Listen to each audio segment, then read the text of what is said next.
In this support video, we will be replacing the left side door panel for all French door models. Open the French doors and start by removing the 3 screws located under the door.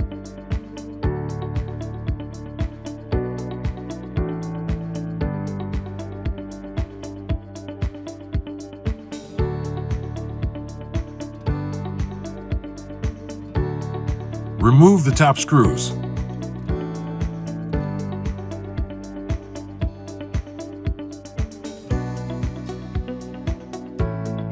Gently remove the door panel.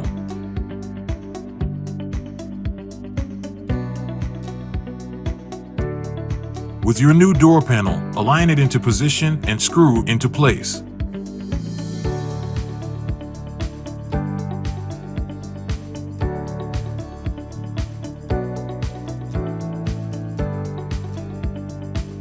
Be careful not to over-tighten.